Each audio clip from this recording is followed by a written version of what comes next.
Hello friends, good morning.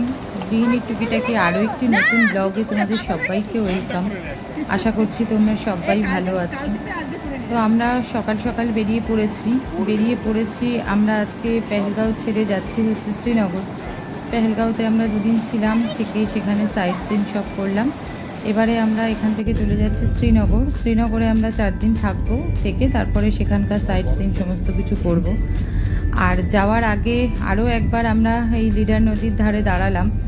আসলে রানী ভীষণ বায়না করছিল, গতকালকে বিকালে তো ওখানে ভীষণ মজা পেয়েছে, যেমন জল ঘেটেছে তেমন আনন্দ করেছে। তো সেই কারণে বায়না করছিল ওখানটায় আরেকটু দাঁড়ানোর জন্য। তো আমরাও ভাবলাম ঠিক আছে, এই তো ছেড়ে চলে যাচ্ছি, তো একবার দাঁড়ানোই যায়। তো সেই কারণে ওখানটায় বেশ কিছুটা সময় কাটিয়ে তারপর আমরা আবার রওনা দিলাম শ্রীনগরের উদ্দেশ্যে।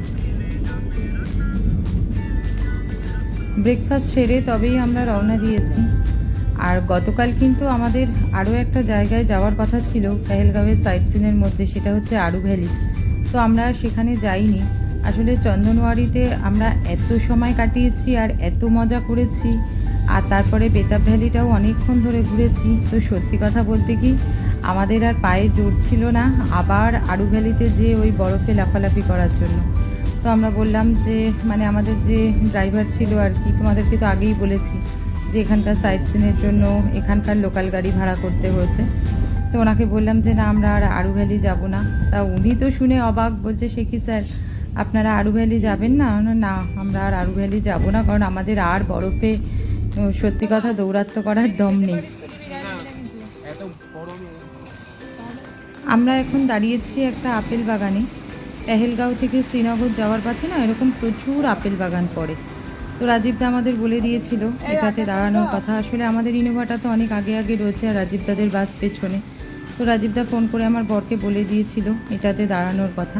তবে এখন না আপেল গাছগুলো পুরো ন্যাড়া মানে ছোট্ট ছোট্ট কচি কচি পাতা বেরিয়েছে। আর ওনারা ওই আপেল উঠে যাওয়ার পরে সমস্ত আপেল গাছগুলোকে একদম পুরো কাটাই ছাটাই করে দেয়, আর তারপরে আবার নতুন করে পাতা গজায়, তারপরেই ফুল আসে। তো এখন আমরা দেখতে পেয়েছি বলতে ছোট্ট ছোট্ট শুধুমাত্র পাতা, আর কিছুই দেখতে পাইনি। তবে আপেল গাছগুলো খুব সুন্দর, একদম সমান সাইজের করে কাটা রয়েছে, একই রকম সাইজের সবকটা। আর এখানে না টাটকা আপেলের জুস বানিয়ে দিচ্ছে একদম, আর সেটা দারুণ টেস্টি, খুব মিষ্টি খেতে। আর তার সাথে হচ্ছে প্রচুর ধরনের আপেলের আচার রয়েছে। ওনারা সব রকমই টেস্ট করাচ্ছেন, যার যেটা ভালো লাগবে সে সেটা কিনবে। আপেল কিনে এনেছে আমার বর অনেকগুলো, হেভি মিষ্টি আপেলগুলো, দারুণ মিষ্টি। তো আমাদের সবার খাওয়ার জন্য কিনে এনেছে।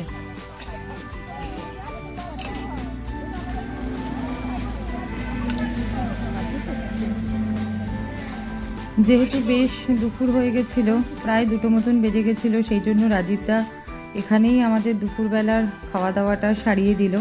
আমরা সবাই এখানে বসেই দুপুরবেলার খাওয়া দাওয়াটা করে নিলাম। আমাদের খাওয়া হয়ে গেছে আর বাকি সবাই খাচ্ছে।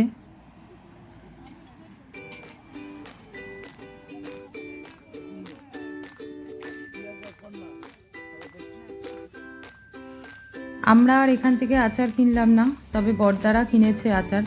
আসলে আমাদের না আচার সেরকম কেউ খায় না। আমার ছেলে আর বর তো আচার মুখেই দেয় না, খাওয়ার মধ্যে একমাত্র আমি, তো আমিও সেরকম একটা ভালো খাই না। তো সেই কারণে আমরা আর আচার কিনিনি।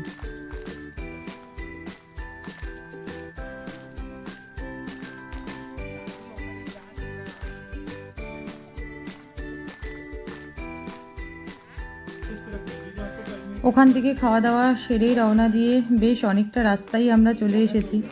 আর এখন দাঁড়িয়েছি হচ্ছে একটা ড্রাই ফ্রুটসের দোকানে। তো এখানে যাওয়ার পথে এরকম অনেকই ড্রাই ফ্রুটসের দোকান পড়ে। তো আমরা এই দোকানটাতে দাঁড়িয়েছি, আসলে রাজীবদার যে দোকান চেনাশোনা সেখানেই দাঁড়িয়েছি আমরা। তো প্রচুর ধরনের ড্রাই ফ্রুটস রয়েছে, আর তার সাথে রয়েছে হচ্ছে স্ক্রাবার, তারপরে হচ্ছে কেশর তো আছেই। তো আমরা নেয়ার মধ্যে নিয়েছি হচ্ছে পেস্তা, যেটা আমাদের খাওয়া হয়, কারণ সত্যি কথা বলতে কি যে জিনিস খাওয়া হয় না সেই জিনিস বেকার বেকার কিনে কোনো লাভ নেই, নষ্ট হবে। আর প্রচুর দাম, ভীষণ কস্টলি। তো সেই কারণে আমরা পেস্তা নিয়েছি, যেহেতু সল্টেড পেস্তাটা আমাদের সবাই ভালো খায়। আর নিলাম হচ্ছে স্ক্রাবার, আর নিয়েছি হচ্ছে কেশর।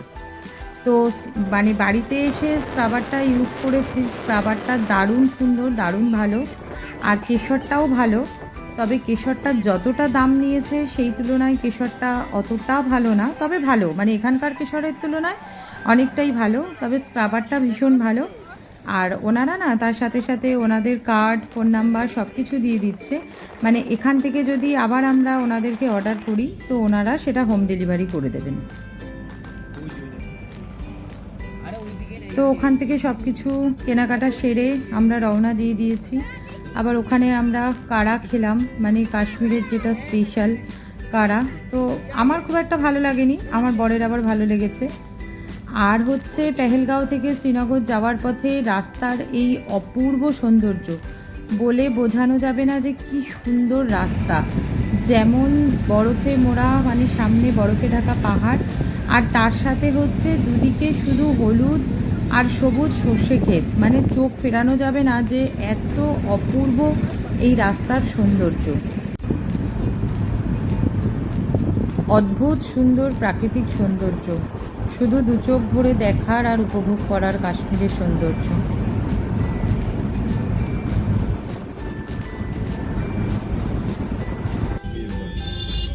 ঢুকে গেছি আমরা শ্রীনগরে। আর আজকের মতন আমার ব্লগটা আমি এখানেই শেষ করছি। আমার আজকের ব্লগটা যদি তোমাদের ভালো লেগে থাকে তো একটা লাইক করে দিও, আর কমেন্ট করে অবশ্যই জানিও আমার ব্লগগুলো তোমাদের দেখতে কেমন লাগছে। যদি ভালো লেগে থাকে তো আমার চ্যানেলটা অবশ্যই সাবস্ক্রাইব করে নিও। আজকের মতন টাটা, তোমাদের সাথে দেখা হচ্ছে কাশ্মীরের আবার আর একটা কোনো নতুন ব্লগে।